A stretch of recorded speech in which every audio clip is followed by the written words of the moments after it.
het is zeker een warme oproep. En het is eigenlijk niet vooral die accent op het klagen, maar om echt te zien hoe goed dat we het hier hebben. En dus echt om positief te gaan kiezen. Ja, kies positief. Het zit hem in de mindset die moet veranderen?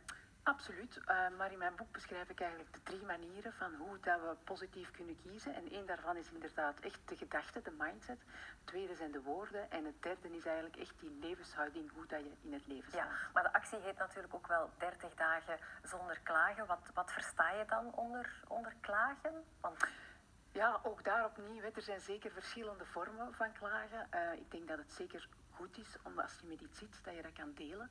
Maar het gaat er eigenlijk om die negatieve spiraal te vermijden en echt telkens opnieuw het negatieve in de kijker te zetten. En vandaar ook die switch van laten we aan iets... Allee, er zijn zoveel goede dingen. Ja, want we klagen ook dikwijls omdat we jaloers zijn op iemand anders. En eigenlijk is dat een beetje egoïstisch dan. Ja, en het is ook dikwijls vaak gelinkt aan verwachtingen. Dus we hebben verwachtingen en komen onze verwachtingen niet uit, dan zijn we eigenlijk teleurgesteld en vandaar gaan we misschien gaan klagen.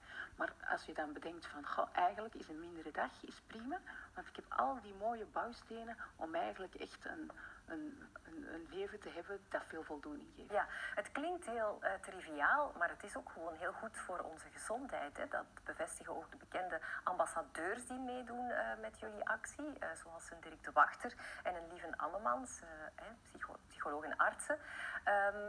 Dus het kan veel meer betekenen dan gewoon maar een fijnere dag hebben. Hè? Absoluut, ja, daar draait het eigenlijk net om. Hè. Dus het heeft zoveel effecten, zowel privé als voor je omgeving. En het is ook een boemerang. Als je de nadruk gaat leggen zelf op iets van... Hé, kijk, heb je vanmorgen de zon gezien die opgaat? Dan krijg je eigenlijk gewoon ook meer positieve reacties terug. Ja. En ik denk dat het vooral belangrijk is om blij te zijn met die kleine, goede dingen. Ja.